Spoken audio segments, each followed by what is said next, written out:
¿Cuántos de nosotros decimos que creemos en Dios, pero luego vivimos como si realmente todo depende absolutamente de nosotros y el control es total? Y si no, nos ponemos nerviosos y perdemos los estribos, ¿verdad?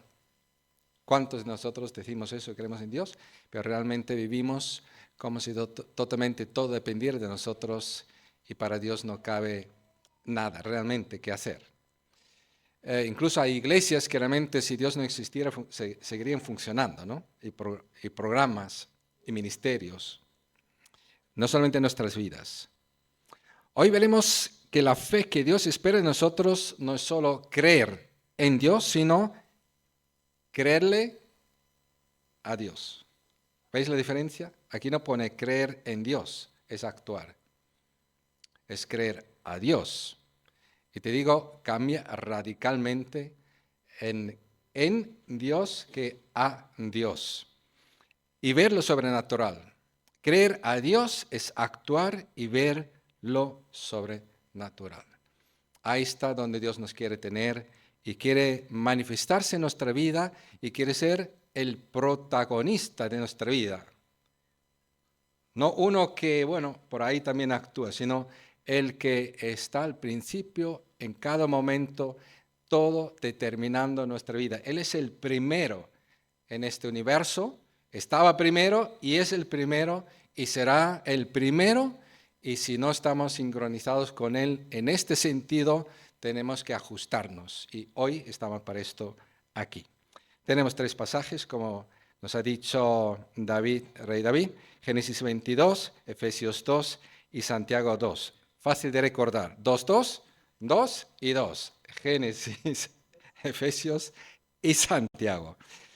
Pues queridos, Dios no solo quiere que creas en Él, sino que le entregues, escucha ahora esto, sí que algunos van a tener miedo cuando escuchen esto, sino que le entregues lo más querido, en lo que más confías, que crees que esto, lo que más quieres y lo que más en ello confías, además es lo que más depende de ti y lo necesitas tener bajo control.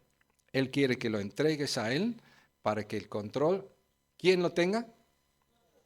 Él. La decisión que se haga con ello, ¿quién lo puede tener?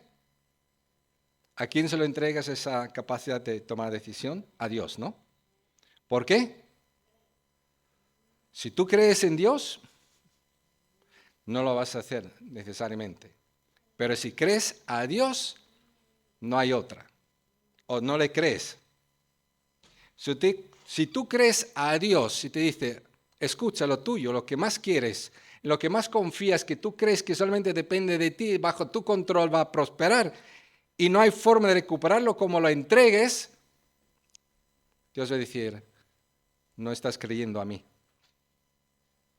estás creyendo en ti y a tus planes y tus pensamientos. Y Dios quiere hoy hacer una obra en nosotros que nos va a bendecir muchísimo. Y que os vais a quedar sorprendidos de lo que Dios nos va a decir hoy. Yo tengo aquí un montón de papeles, pero no los voy a leer. Pero aquí los tengo, por si acaso. Tenemos unas diapositivas que os van a ilustrar y nos van a guiar, y tenemos el texto aquí escrito en pantalla. Para empezar otra vez con este asunto tan importante que venimos además enfatizando, que es una cosa es creer en Dios, que es una cuestión intelectual, puede tener también que ver con experiencias, con muchas cosas, pero es creer en Dios. Lo interesante, la Biblia dice, si tú crees en Dios, no te creas muy creyente, no eres nada especial. Hay gente que cree más que tú, porque gente que conoce a Dios mucho más tiempo que tú y cree mucho más que tú y tiembla ante este Dios y no le hace caso. Lo utilizan, lo manipulan, lo tergiversan, hablan de él, lo utilizan para sus intereses. Creen pero no le creen a Él, en el sentido de depositar su existencia en sintonía con Él, No lo ajustan, son rebeldes contra Él. Entonces, conocimiento estático, reconocer la existencia divina, Santiago 2:19 nos va a decir, nos recuerda que incluso los demonios tienen esta fe y tiemblan, pero no transforma, solo informa. ¿Estamos de acuerdo en eso? Entonces, ¿qué es la fe?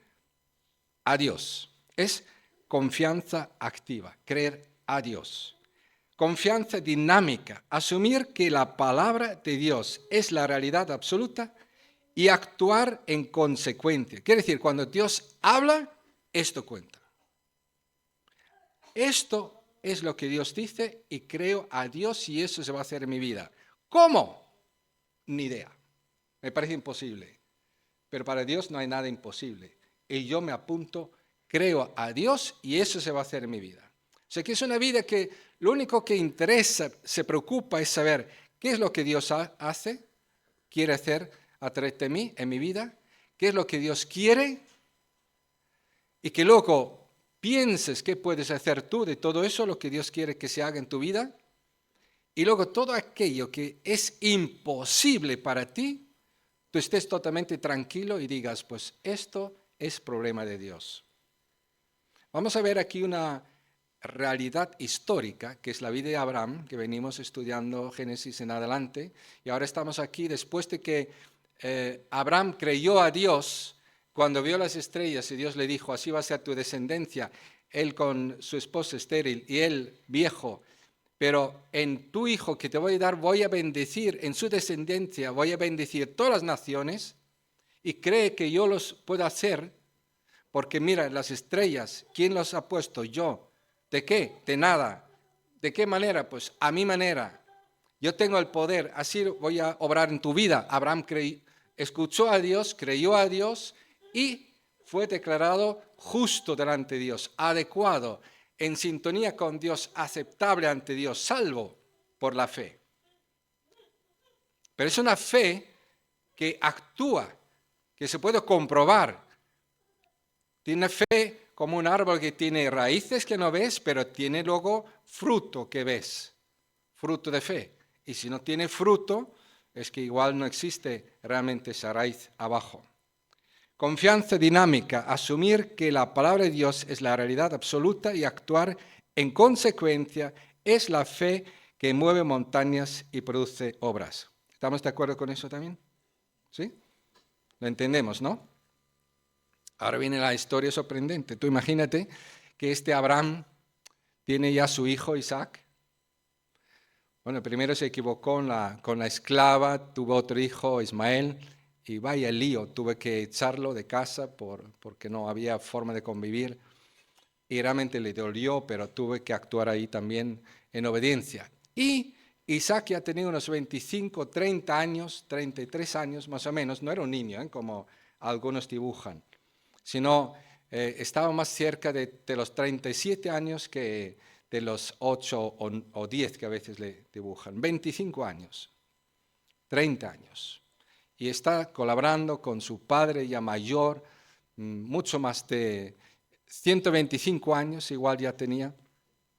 Entonces, la madre también, muy mayor, todos necesitados de su ayuda. Ahora Dios, un buen día, le dice a Abraham, Abraham, vamos a leerlo, Génesis 22, 1 al 5. Pasado cierto tiempo, Dios puso a prueba a Abraham y le dijo, Abraham, aquí estoy, respondió.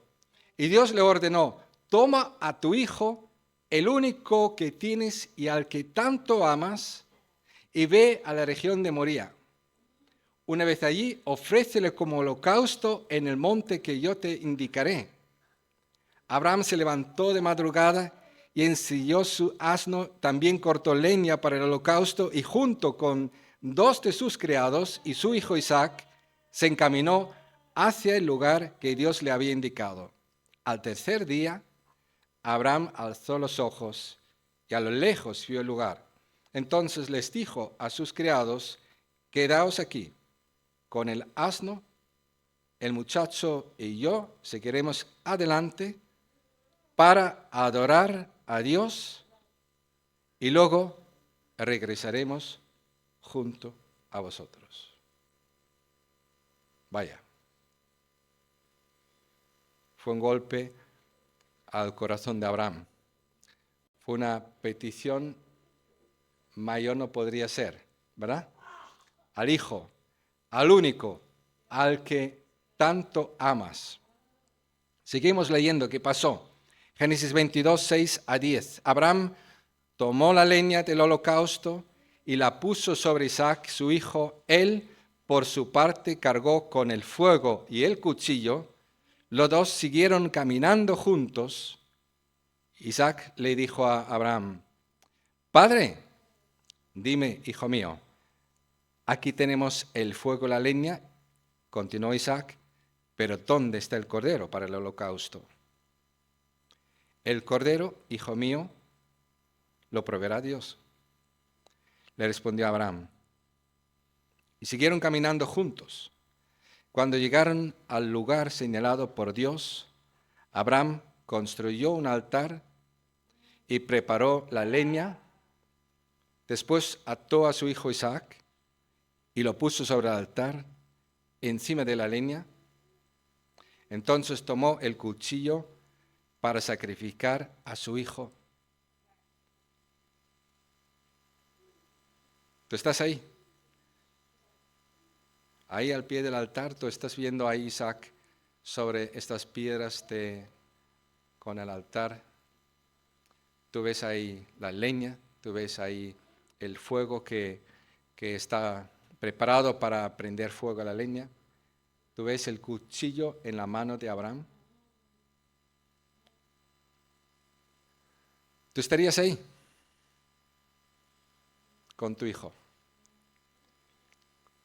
Con la leña, con el fuego, con el cuchillo en la mano. ¿Tú estarías ahí? Pues mira, eso demuestra, si tú estás ahí, demuestra que eres salvo, dice la Biblia. ¡Wow!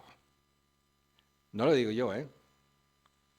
Y no digas que tú no estarías, porque Dios sabe si estarías o no. Y sabe, eso tampoco ha sido Isaac nació y ofrécelo. Ha sido eso, 25, 30 años después, un proceso de crecimiento. Metió la pata con Ismael, tuvo muchas experiencias de fe con Dios, escuchando a Dios, creyendo a Dios, rectificando, pidiendo perdón, creyendo a Dios, creciendo en la fe. Pero llegó el momento donde Abraham estaba allí con Isaac. Estaba ahí. Y tú también estarías ahí si eres salvo, te aseguro. ¿Por qué lo sabemos? Porque la Biblia dice, la fe que no tiene estas obras, repito, la fe que no tiene estas obras es una fe muerta. Luego veremos la fe teórica, la fe que le gustaría que Dios fuese así y que hiciera no sé qué, pero fe muerta que no salva a nadie. Pero la fe que salva es esta. O sea que ten por cierto que Dios está trabajando como en Abraham y va a producir en ti cada vez más experiencias de este tipo. Por eso te quiero preguntar una vez más. Piensa en lo que más quieras. Y no tengas ahora miedo, ¿eh? Pero piensa en lo que más quieras en esta vida. Lo que más quisieras estar seguro de tenerlo contigo, poder disfrutarlo, que no lo pierdas por nada del mundo, que esté bajo tu control, que está a tu disposición, que puedes controlarlo, decidir sobre ello. Piensa en eso. No tienes que decir lo que es, pero piénsalo, recuérdalo. Pero ahora tienes que, a lo largo de este mensaje y a lo largo de este día, la semana que viene y el año y el resto de tu vida, tienes que pensar, y si Dios te pide que se lo entregues, sin explicarte por qué, sin explicarte cómo vas a recuperarlo, si lo vas a recuperar. Si te lo ha prometido que lo vas a tener, seguro que lo vas a tener, pero no te va a decir cómo lo vas a recuperar ni cuándo. Piénsalo, cómo sería tu actitud.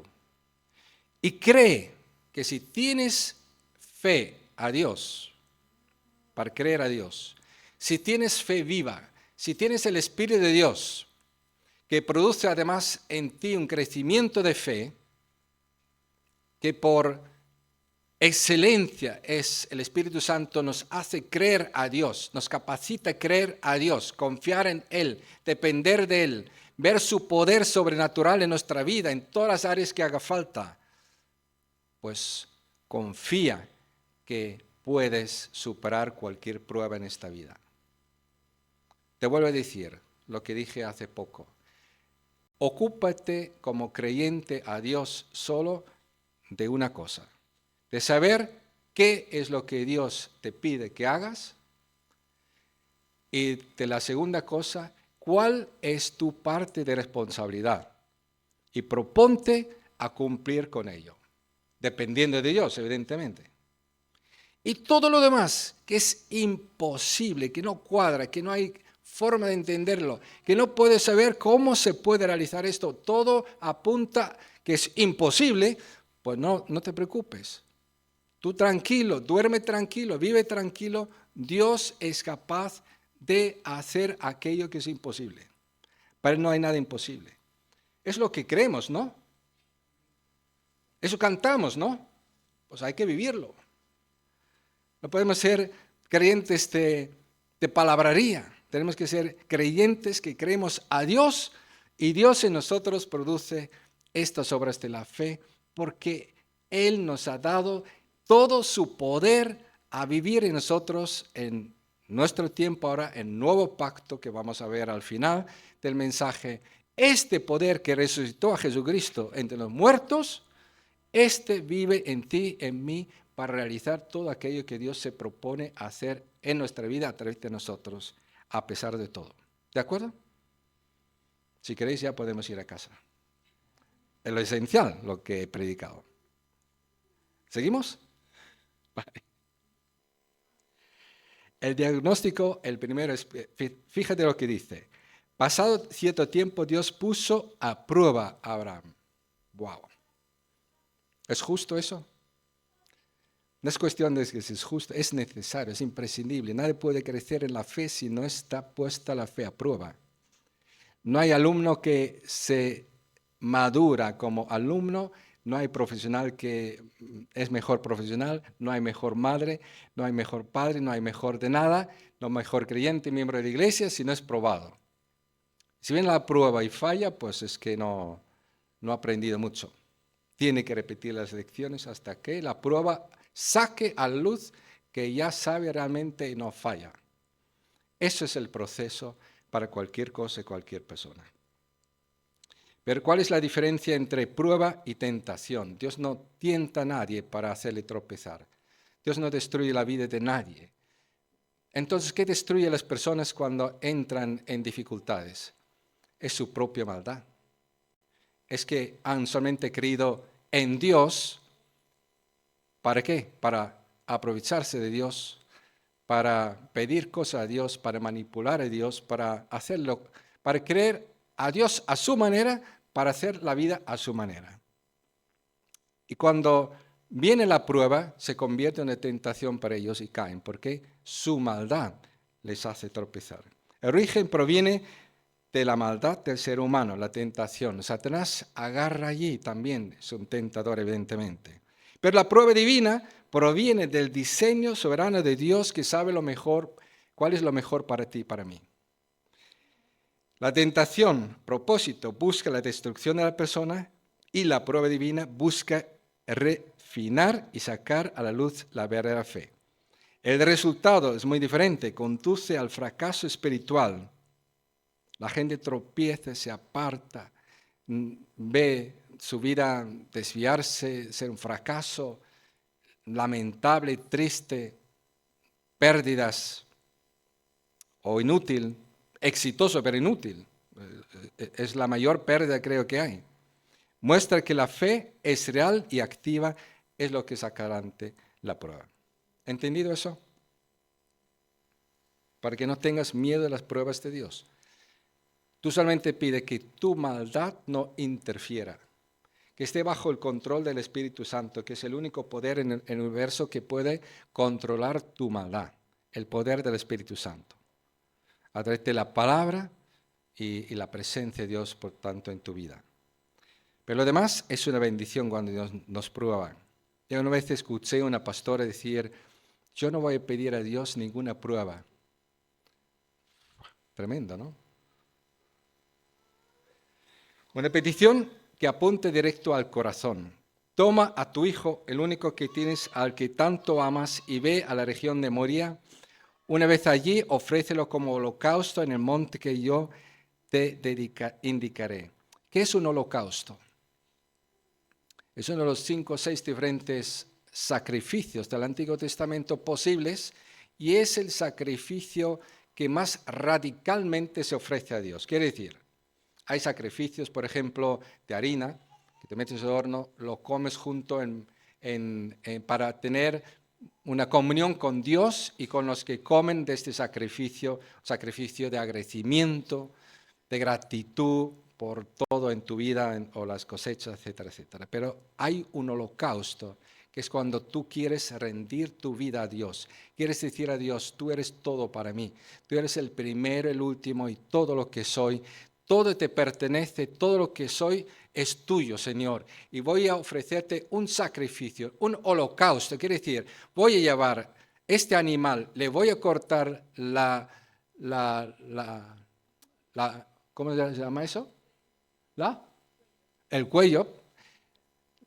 Y le voy a dejar sangrar y voy a ponerlo sobre el fuego. Y cuando está hecha a ceniza, acabo de ofrecer ese sacrificio a ti como holocausto. Es un holocausto.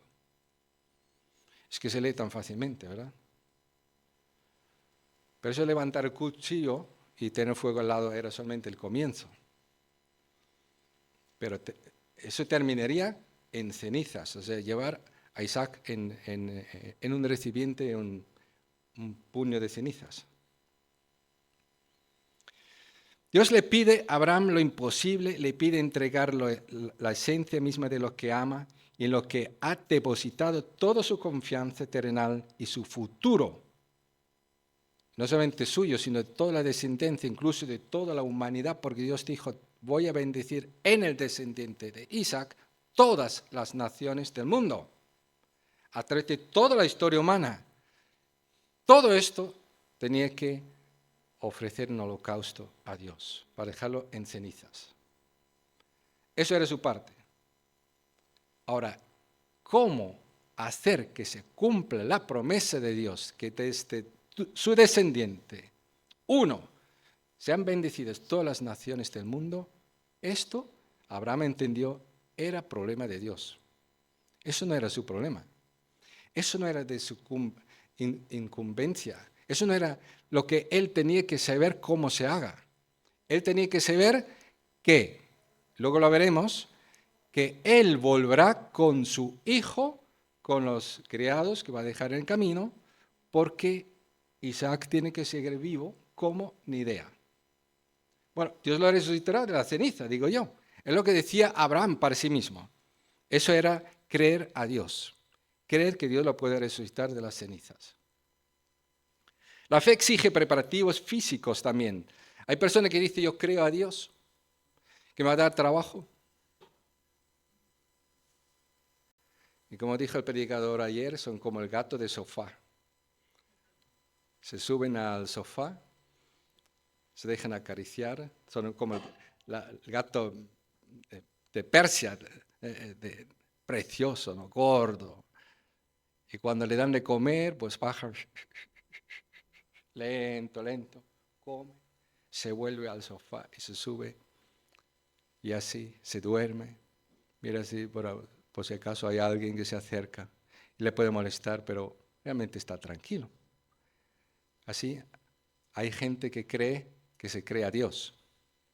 Eso está lejos de creer a Dios. Creer a Dios para Abraham significó madrugar. madrugar. Cuando salió el sol, estaba el hombre de pie. Obediencia rápida.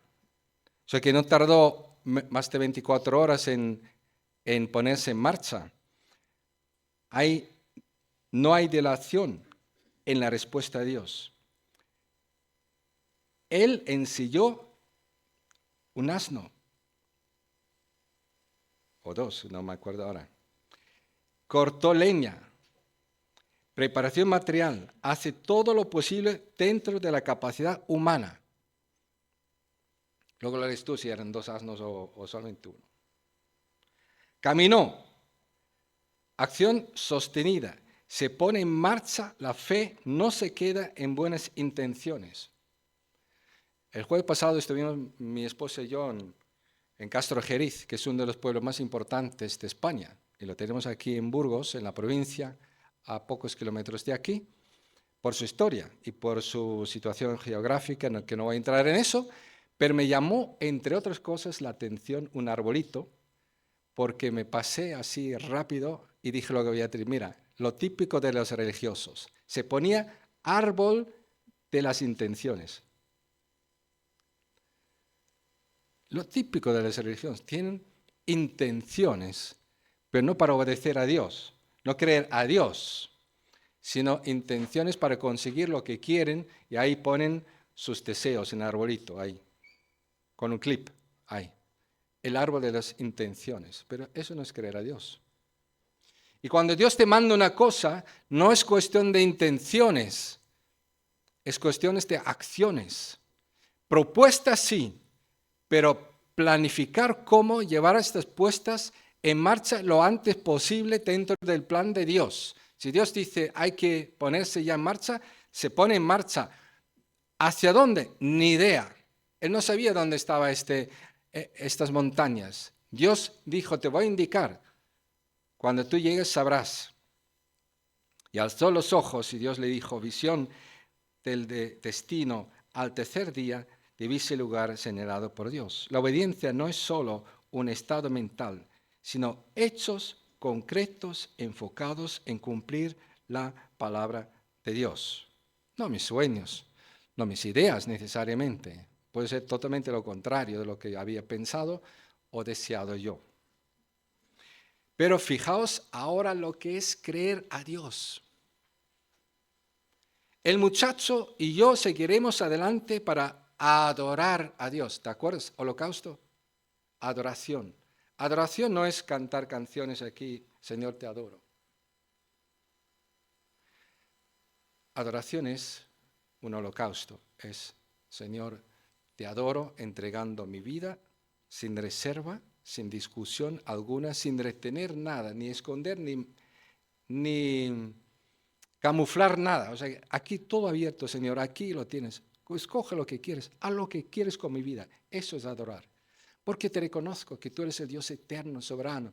Tú eres bueno. No hay ninguna cosa que tú me pidas que puede ser malo para mí. Así haz conmigo lo que quieras, Señor. Confía en ti. Toma mi vida, Señor. Estoy a tu disposición, Señor. Algo quieres que se haga a través de mi vida, Señor, que nadie quiere hacer, pues hazlo a través de mí si nadie lo quiere hacer. Aquí tienes mi vida, Señor, para tu gloria y para tu honra, porque tú te lo mereces. Eso es adoración. Señor, yo creo que tú tienes todo el poder. Para ti no hay ningún límite. Si yo me meto en obedecerte, no habrá ningún problema para poder hacerlo, porque tú me capacitas para obedecerte, para hacer tu voluntad. No, yo sé que yo no puedo, pero tú sí que puedes, me has salvado. El muchacho y yo seguiremos adelante, dijo Abraham a estos siervos suyos que dejó a estos dos, para adorar a Dios y luego, ¿qué? Regresaremos. Hay que estudiar gramática. No dijo, luego regresaré. Sería él, un puñado de cenizas. Regresaremos andando, juntos, junto a vosotros. Es lo que está escrito. Es lo que dijo Dios a estos hombres. Y no explicó más. El hijo ni sabía qué iba a pasar. Los siervos no tenían idea de lo que iba a pasar. El burro menos. ni Isaac sabía nada, solo Abraham. Claro, para todos parecía muy lógico lo que decía Abraham, menos para él. Para él eran palabras de fe. Eso significa creer a Dios. Ha dicho que en Isaac te bendeciré y le pondré por bendición para todas las naciones. Y a través de él le daré el territorio a tus descendientes y muchas promesas que Dios hizo a través de Isaac. Así que regresaremos junto a vosotros. Recuerda estas palabras. Nunca era una mentira piadosa, claro. ¿Sabes lo que interpreta aquí el español normal? Era un farol. Era una mentira piadosa para no asustar al hijo ni a los siervos. Es decir, vamos a regresar, no te preocupes. No era ninguna mentira piadosa, porque Abraham no era así. Eran palabras de fe. La promesa prevista, Dios había prometido, Génesis 17, 21, que el pacto sería con Isaac. La conclusión de Abraham, Hebreos 11, 19, nos da la razón en cómo lo estamos interpretando. Dice el escritor inspirado por Dios, consideraba a Abraham que Dios tiene poder hasta para resucitar a los muertos. Así que la fe a Dios no mira lo que uno mismo es capaz de hacer, sino lo que Dios es capaz de hacer para cumplir su carácter y promesa. Así debes vivir tú en tu casa, en tu matrimonio, en tu familia. Así debemos vivir como iglesia. No estar preocupados si somos capaces de hacer lo que Dios nos manda hacer, sino si Dios nos lo manda o no nos lo manda. ¿Cuándo? ¿Cómo quiere que hagamos nuestra parte? Y lo que es imposible, Él lo va a hacer. Así tiene que ser nuestra forma de vivir. El monte de Moría, la sumisión suprema, quiero resaltarlo. Dios pidió lo impensable, el hijo de la promesa. La fe de Abraham no consistió simplemente en creer en Dios, sino en creer a Dios. Su fe tenía una lógica sublime. La fe es lógica, con la lógica divina, no humana, pero divina. Pero totalmente lógico. Si Dios lo pide, Dios proveerá. Es la lógica divina. Eso es creer a Dios. Su fe tenía, dice, incluso si tiene que levantarlo de las cenizas. Literalmente, pensaba así. El muchacho y yo, si queremos adelante para adorar a Dios y luego regresaremos. Recuerda cada vez que Dios te llama a adorarle, ¿qué significa eso? No significa poner YouTube y cantar una canción. Eso significa a lo mejor tirarte en el suelo, estar ahí delante de Dios, entregando tu vida de nuevo, diciendo, Señor, haz lo que quieras, Señor. Estoy a punto de estar tentado a rebelarme contra lo que está ocurriendo porque creo que esto no puede ser. Yo no voy a poder hacer lo que tú me pides, pero te vuelvo a entregar mi vida para que reclames lo que es tuyo, que es mi vida. La has comprado por la sangre de Jesucristo. Tienes derecho sobre ella, nadie más. Ni yo tengo derecho sobre mi vida. Yo quiero que se haga tu voluntad y que lo reclames. El momento que me vuelvo loco y te digo no me lo tengas en cuenta, perdóname de antemano y reclámalo lo que estoy pidiendo, que tomes lo tuyo, que es mi vida. La adoración más profunda ocurre cuando entregamos nuestras expectativas más amadas sobre el altar de su soberanía. Si tú tienes cosas que quieres retener, no sabes adorar a Dios. Si tienes cosas que no quieres entregar a Dios, quieres tú tener el control, la última palabra, no sabes con quién estás hablando cuando dices, estoy hablando con Dios. Porque Dios no se deja tratar así. Dios no es así. No es el último, no es el segundo, es el primero. Nadie puede decir, para mí, mi familia es lo más importante. Mi trabajo es lo más importante. Para mí lo más importante es mi salud, lo más importante son mis hijos, lo más importante son los nietos, lo más importante son mis viajes, son mis reservas, mi economía, lo más importante es mis sueños, mis planes que tengo. No, no, no. Si esto es lo más importante, no conoces a Dios, porque Dios es el más importante. Si lo conocieras, no hablarías así. Arrepiéntete. Pero de verdad, pide a Dios perdón si fuese así en tu vida. Y cambia radicalmente y pide a Dios perdón, Señor. Perdona que te haya ofendido, que te haya reducido a algo menos importante que mi vida, mi trabajo, etcétera, etcétera. Aquí lo vemos, todo el texto, Hebreos 11, 17 a 19. Por la fe, Abraham, que había recibido las promesas, fue puesto a prueba y ofreció a Isaac su hijo único. Ten en cuenta, lo ofreció. A pesar de que Dios le había dicho, tu descendencia se establecerá por medio de Isaac. Consideraba Abraham que Dios tiene poder hasta para resucitar a los muertos, y así en sentido figurado, claro, porque no literal, pero figurado sí, recobró a Isaac de entre los muertos. Y Dios vio el corazón, la intención de Abraham y le fue contado por justicia. También estas obras.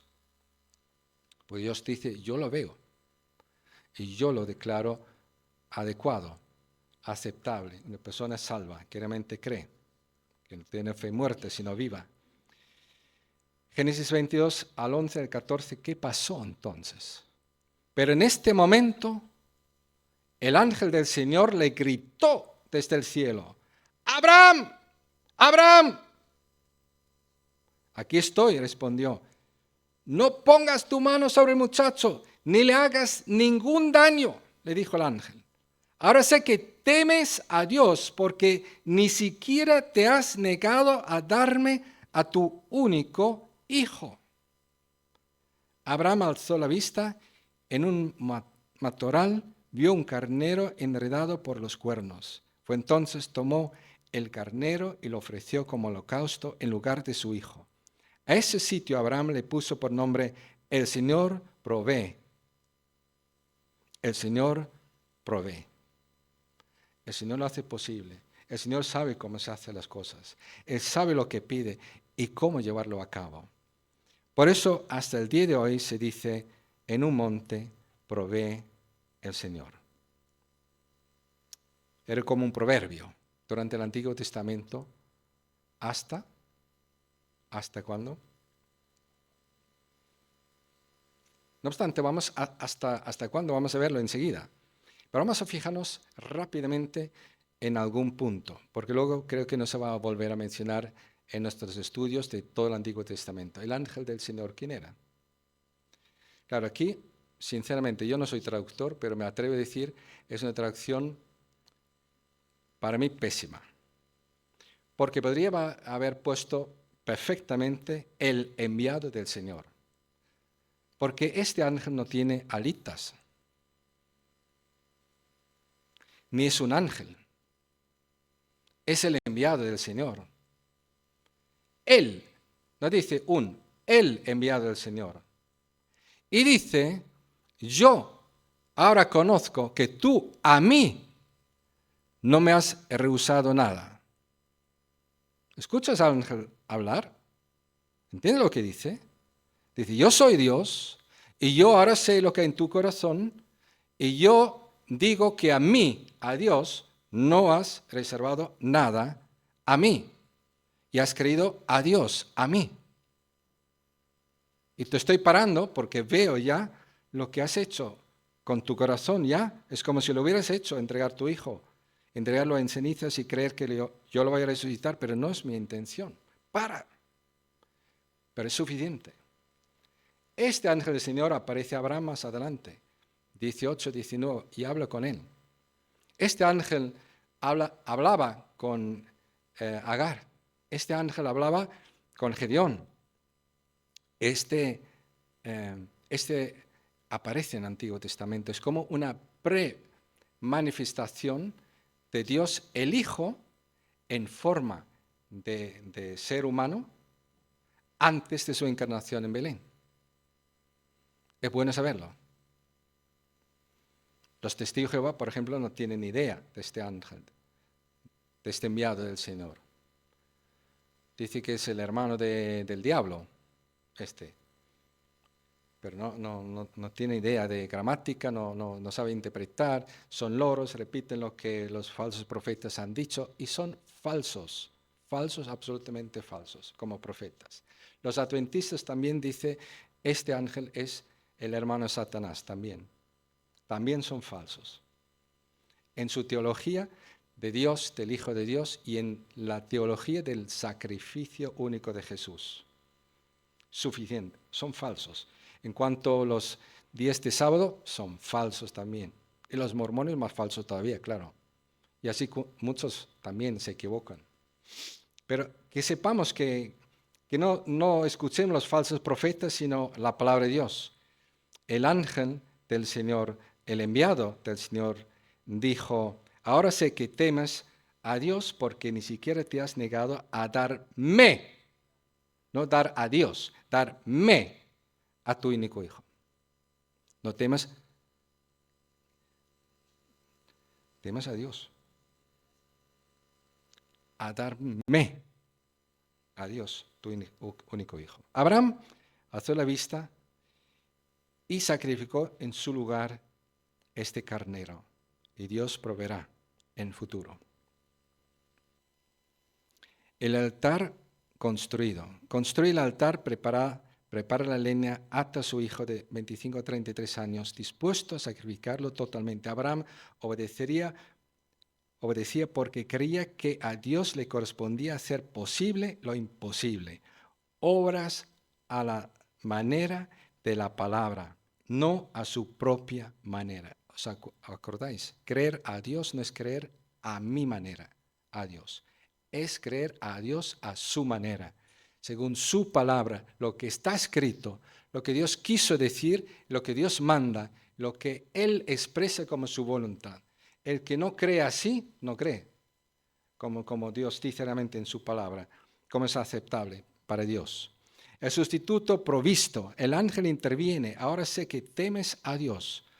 Un carnero enredado en matorral es el sustituto provisto. El Señor provee, y de ahí surge uno de los nombres de Dios, que hay unos 300 nombres de Dios diferentes en la Biblia, Yahvé Jireh. Temer a Dios es reconocerlo como autoridad absoluta. Él provee el sustituto perfecto que muere en lugar de Isaac. Y ahora te digo y te pregunto, ¿no te suena esto a algo? Tu hijo, tu único, tú que tanto amas. Los montes de Moría. ¿Tú sabes dónde están los montes de Moría? Donde se construyó el templo. Y fuera de este lugar, en una de las montañas, era el Gólgota, el monte de la calavera. ¿No te suena algo? Y cargó la leña el hijo. Y el padre llevó el fuego y el cuchillo. Pero en ese caso, alguien muere, pero no hay sustituto. Porque dijo, es necesario que yo muera, que yo sea desechado por los ancianos y entregado, escupido, y que yo lleve el juicio del mundo sobre mí, el castigo por los pecados, la muerte, el holocausto, el pecado el sacrificio por los pecados, el sacrificio por la culpa, el sacrificio de la paz, la ofrenda a la paz, la ofrenda de gratitud, de la comunión. Todos los sacrificios en uno, Jesús los cumplió. ¿No te suena eso?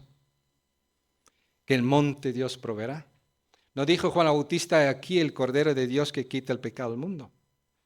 No está ahí entre zarzas, pero sí que le han puesto una corona de espinas de las zarzas. Todo eso es impresionante cuando lo lees. El sustituto de la sombra a la realidad. El monte Moría, el Señor provee. Dios proveyó un carnero para que muriera en lugar de Isaac, un rescate físico temporal, pero el monte Calvario, el sacrificio perfecto, Jesucristo es el cumplimiento de todos los sacrificios. Él murió en nuestro lugar para que nunca más hiciera falta otro sacrificio por el pecado. Hechos 10, 18. Hebreos 10, 18. Paralelismo. Concepto. Designación. Isaac, el hijo amado, el único. Jesús, en los evangelios, en toda la Biblia, el único, el unigénito del Padre. El único, quiere decir igual como el Padre. El amado. En el cual yo tengo mi complacencia. ¿Te suena? En su bautismo. En el monte de la transfiguración. En el cual tengo mi complacencia. A él escuchad. El camino. Carga la leña, la moría, carga la cruz al Gólgota. El resultado, resucitado en sentido figurativo, pero en sacrificio una vez por todas, por nuestros pecados, para hacernos aceptables ante Dios, Él resucitó al tercer día. Esto es la buena noticia de Dios. Esto es el descendiente de Isaac, el hijo de Abraham, el hijo de David, el hijo de Isaac, que murió en lugar de nosotros. Es el Mesías, el que resucitó de los muertos, el que se mostró vivo y fue al cielo y de ahí volverá. Y puede venir esta tarde, queridos. La cuestión es que tú crees a Dios. ¿Tú crees que realmente murió y resucitó a Jesucristo, que Dios es capaz de hacer lo que Él dijo que iba a hacer? Y que es capaz de hacer lo que está escrito que hizo. ¿Tú crees a Dios? ¿Tú crees que realmente murió por tus pecados y que tus pecados están perdonados en su muerte? Bueno, y por todas. Eso que Dios ya no es tu juez, te condena, sino que ya tienes que empezar a arreglar tus cosas también con la gente, evidentemente. Tienes que empezar a caminar y demostrar que realmente tienes fe y tienes obras. Si tú crees en Dios, por ejemplo, que es veraz, dejarás de mentir. Y donde has mentido, lo reconocerás y pedirás perdón. Y restaurarás lo que has mentido, que has hecho daño, que has robado. Pues Dios no quita, Dios da. No es un ladrón, tú tampoco. Entonces empiezas a caminar con Dios y tu vida va cambiando. Creer a Dios es actuar y ver lo sobrenatural en Efesios 2, 8, 10. ¿Cómo se entiende con esta parte del Evangelio? Dice, porque por gracia habéis sido salvados. ¿Escuchas bien? Habéis sido salvados. ¿Qué significa eso? ¿Eso está en el pasado o presente o en el futuro? ¿Está? ¿Habéis sido salvados? ¿Qué significa? ¿Qué? Escucho. Pasado, ¿no? Pasado terminado, además. Habéis sido salvados. Es un pasado aorista en ese sentido. Mediante la fe, ese es el medio. ¿Por qué? Porque Dios, en su pura gracia, ha determinado que el hijo de Abraham, el hijo de Isaac, Dios hecho hombre, muriese una vez por todas en la cruz, por ti, por mí y por la humanidad, para poder perdonar los pecados de los que creen en Él. Esa es la gracia de Dios. Pero la fe la tienes o Dios te va a juzgar porque no crees. Es tu responsabilidad. Y cuando ves que flaquea tu fe, puedes gritar como aquel hombre que dice, Señor, creo, pero ayuda mi incredulidad. Ahí sí que Dios te fortalece la fe, pero tú tienes que decidir si vas o no vas a creer, porque es a base de eso que Dios te va a juzgar. Santiago 2, 18, 24, ¿en qué queda? Perdona, no he terminado. Y ahora viene, eso no procede de vosotros, sino que es el regalo de Dios, no por obras, para que nadie se jacte. La fe no es ninguna obra, es lo contrario de obras. No por obras para que nadie se jacte. Nadie se puede jactar de creer a un Dios. Pero cuando una persona es salva, entonces esta fe empieza a tener tal poder, tal fuerza por medio del Espíritu Santo que entra en nuestras vidas, que nos transforma en vencedores y más que vencedores. Porque dice aquí, porque somos hechura de Dios. No está hablando de la creación al principio, está diciendo del nuevo nacimiento. Jesús dijo a Nicodemo, tienes que nacer de nuevo para ver el reino de Dios. Si no naces de nuevo, no entras al reino de Dios ni lo vas a ver. Pero si has nacido, como dice aquí, porque somos hechura de Dios, creados en Cristo Jesús, somos creados ¿para qué? ¿Para qué? Para buenas obras.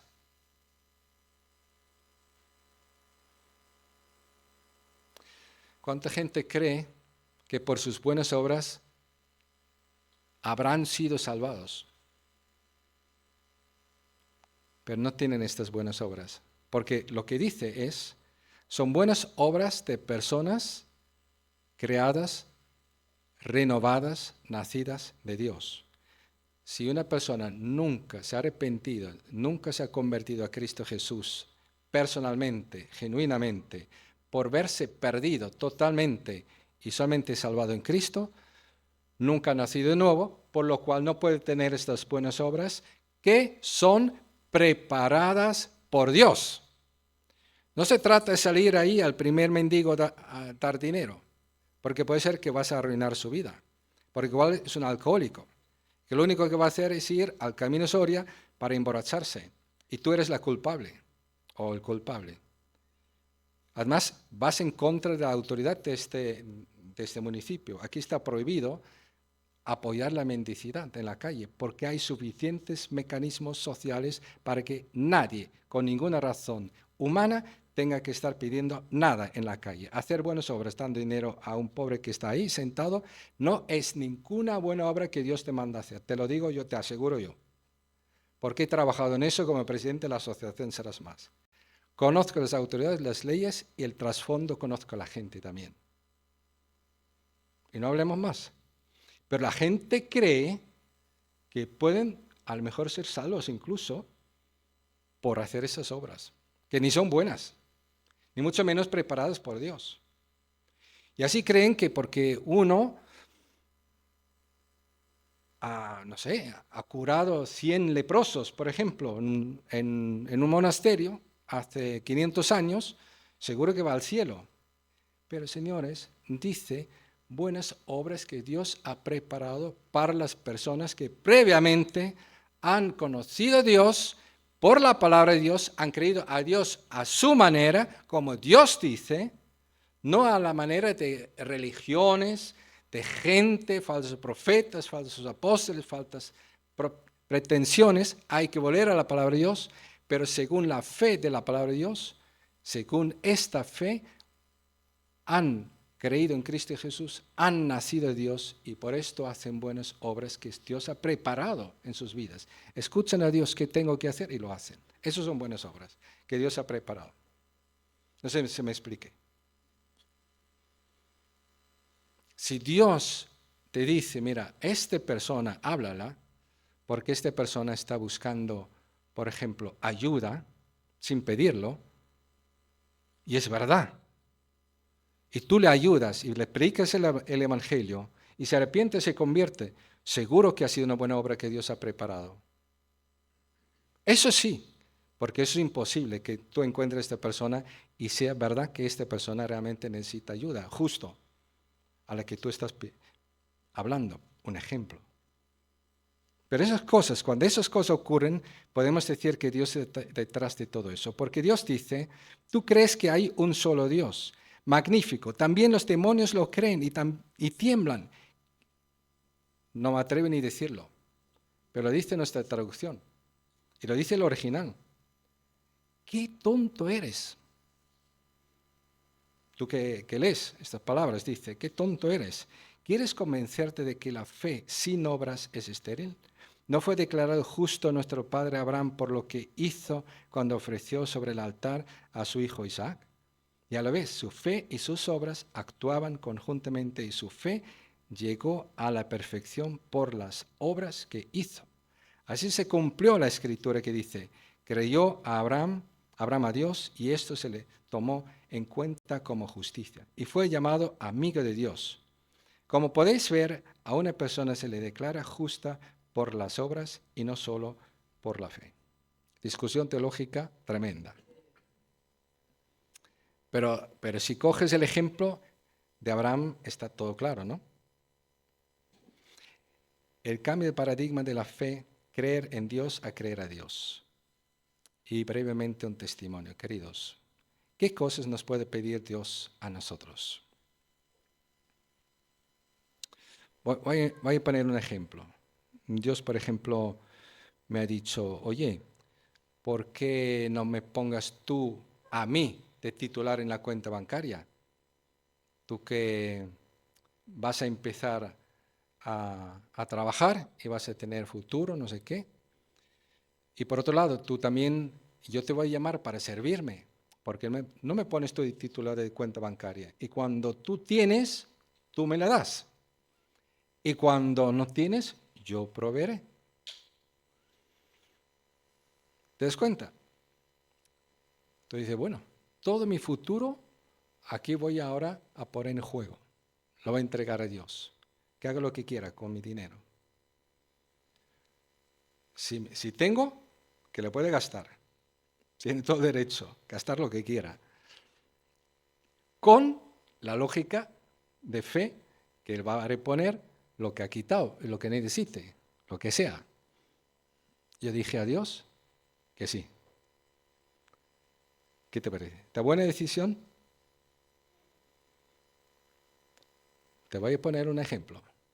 A mí me han hecho tener una deuda de 40.000 euros aquí en Burgos injustamente, de un día al otro. Y para no dar mal testimonio a mi amigo director de Caja Laboral, que se llama Alberto Vivar, yo me comprometí a asumir esta deuda, aunque lo había metido en juzgado, lo retiré y dije, voy a encargarme de esta deuda y la voy a pagar. Así mantenemos un buen testimonio y tengo más seguridad de que Dios me va a hacer justicia que un juez del tribunal aquí en Burgos. Esos hechos, ¿eh? Pero lo más curioso fue que un día me llama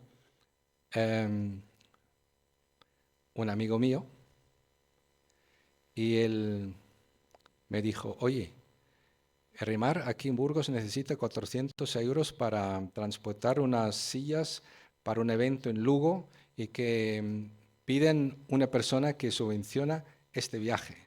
Piden 400 euros. Tú lo puedes aportar. Con 40.000 euros te deudas, sin tener la culpa. Digo, espera un momento, porque me dio la risa. Dije, Señor, ¿de verdad me das la risa? O sea que de todos los que puede conocer y para llamar, me llama a mí con la situación que yo tengo. Estaba caminando con Beatriz. Mi mujer es como yo. Lo comuniqué con ella y dije, oye, damos las 400 euros para que sea la deuda 40.400 euros, porque creo que Dios me está diciendo, si tú lo haces, y fíjate que Dios no hace negocios, pero Dios devolvió a Isaac. ¿Estamos de acuerdo o no? No era un negocio, ¿no? Era fe, creer a Dios. Yo creo que Dios me va a devolver los 40.000 euros si gastamos los 400. Porque Jesús dijo una vez, el que por mí hace ciertas cosas, yo devuelvo 100 por 100. Pues eso es más o menos la multiplicación de 400 y 40.000, más o menos por ahí andará. Pues para hacerlo breve, queridos, nosotros nos ponimos de acuerdo, fuimos a caja laboral para sacar el dinero, donde debíamos 40.000 euros, y lo llevamos donde Remar, y creo que eran a los 3 meses, Dios nos había devuelto 40.000 euros por medio sobrenatural, sin derecho, sin razón, sin explicación humana, pero devolvimos el dinero 40.000 euros. Cancelado. Cosas que Dios nos pide. Pero ¿es la misma fe que Abraham? Pero una de las cosas que más impactó nuestra vida fue lo que dice aquí. Yo estaba leyendo en 1 Corintios que dice, que dice que Dios escoge lo débil, lo frágil, lo que está en síndrome de discapacidad para manifestar su poder. Dios me llamó para hacer discípulos, para evangelizar, para que la gente crea, para plantar iglesias. Y tengo 4 hijos. Y cuando estaba Beatriz embarazada del cuarto hijo, Dios me dijo, por medio de 1 Corintios, me habló muy claramente en el sentido de que me dio una convicción completa de que este hijo o hija, en ese caso era hija, esta hija, pues va a nacer con el síndrome de discapacidad grave. Y yo pregunté a Dios, ¿y cómo quieres tú que haga discípulo a ella? Si no va a saber quién eres, ni que existes, ni va a entender nada, no va a seguir ningún discípulo, si no va a poder multiplicarse como discípulo, es imposible. Más inútil no puede ser para ser discípulo. ¿Y cómo lo vas a hacer? Yo dije a Beatriz, mira, va a ser eso, va a pasar eso, y vamos a poner un nombre. Y tiene que ver con Isaac. Por eso lo cuento. Aquí lo leo un momento. Mientras leía 1 Corintios 1, 26 y 31, Dios me hizo entender algo profundo. Él escogió lo débil, lo que el mundo considera sin valor, incluso en situación de discapacidad. Que es la palabra griega allí en el texto griego de 1 Corintios. Para manifestar su poder. Mi esposa estaba embarazada de nuestra 4ª hija. Supe con certeza que vendría con discapacidad. No sabía el grado, pero tiene 96%. No la recibimos como desgracia, sino como llamado, como un cumplimiento de la voluntad de Dios en nuestra vida, algo que Él permite para hacer discípulos, pues es lo que Él manda.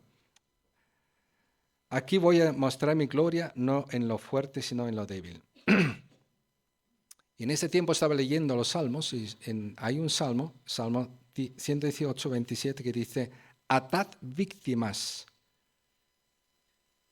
con cuerdas a los cuernos del altar. ¿Te acuerdas, Isaac? Atad víctimas, pero lo está diciendo a todos nosotros. Atad víctimas con cuerdas a los cuernos del altar. Adorad al Señor. Entregad del todo vuestra vida, todos vuestros sueños, vuestro trabajo, vuestra familia, vuestro presente, vuestro futuro, vuestra salud, vuestros sueños, vuestros anhelos, las frustraciones, lo imposible, todo lo que Dios te ha dado y lo que podrías tener, entrégalo al Señor como atándolo a los cuernos del altar. Y ofrécelo al Señor en adoración. Pero esa palabra atad, mirad a la derecha, dice, Rebeca tiene raíz hebrea que significa atar.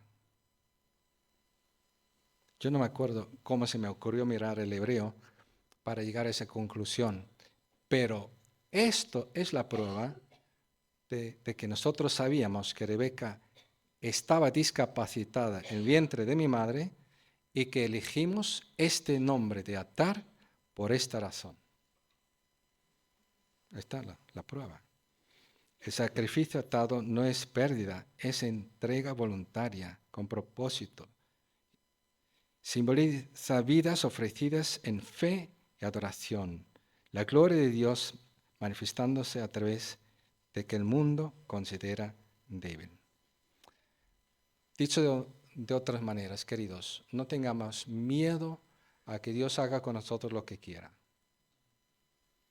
Tengamos solamente miedo de no escuchar a Dios, de estar sordos, estar entretenidos, obstinados con otras cosas, cerrando el corazón, los ojos para no ver, el corazón para no creer. Abramos el corazón, entreguemos nuestra vida en adoración al Señor y digamos al Señor, haz lo que quieras. Porque el tipo de fe que no salva, porque no transforma, es la fe solo intelectual. Motivación, solo saber. Jesús dijo, vosotros no creéis porque habéis visto señales para creer en mí, sino porque habéis comido la multiplicación de los panes y peces. Síntoma, conoce la Biblia, escucha prédicas, escucha YouTube, canta canciones, habla de Dios, todo lo que tú quieras, pero no hay cambio en el corazón. La información no salva. Otra fe que tampoco salva, fe por conveniencia. Motivación, solo cuando interesa. Cree. Síntoma, busca a Dios en la enfermedad, escasez o miedo. Cuando todo va bien, luego hay olvido. Es una fe interesada. Eso no quiere decir que no oremos por sanidad, evidentemente, porque Dios se puede glorificar en ello. Es su voluntad. Y hoy vamos a escuchar un testimonio, pero buscar a Dios por la sanidad. Esto no salva a nadie. ¿Está claro, no? Fe, a mi manera. Perdona que voy a ser insistente en eso, porque vivimos en la cultura de vivir a mi manera a Dios. Es una motivación religiosa sin verdad, una motivación hoy cultural de cualquier religión incluso, porque cualquier religión hoy en día se quiere practicar creyendo a mi manera, a ese Dios. Y síntoma, creen en un Dios moldeado a su propia idea, emoción, ignorando la palabra revelada de Dios. La fe que sí salva es creer a Dios. El motor es confianza total en Cristo y su palabra. Jesús ya no es una opción, es el Señor y el único Salvador. Reacción ante la prueba, rendición absoluta. No se basa en el ego ni en la comodidad. Asume lo que Dios cumplirá sus promesas inmerecidas. El resultado, transformación profunda. Tienes grabada la palabra en el corazón y vives enfocado en la salvación futura, practicando las buenas obras preparadas por Dios de antemano, no a tu manera, buenas obras, sino a la manera de Dios. Así que un momento de encuentro, queridos. 3 señales de fe verdadera, arrepentimiento real, reconoce el pecado y da la vuelta a la vida. No es solo decir lo siento, sino es un arrepentimiento radical total, tirado al suelo, desvestido de toda dignidad para decir, Señor, no soy digno de la salvación, pero creo en tu salvación y acepto tu señoría. Entrega a Jesús, ya no vivo para mí, ya no vivo yo, mas vive Cristo en mí, ahora vivo para Él, Jesús como Señor absoluto.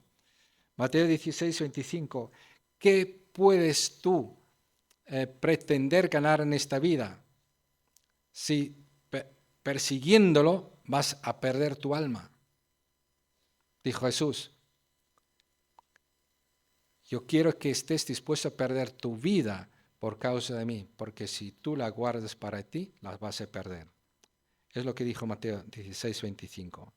Vida nueva con fruto. Crece, cambia y produce las obras de Dios por medio de su Espíritu.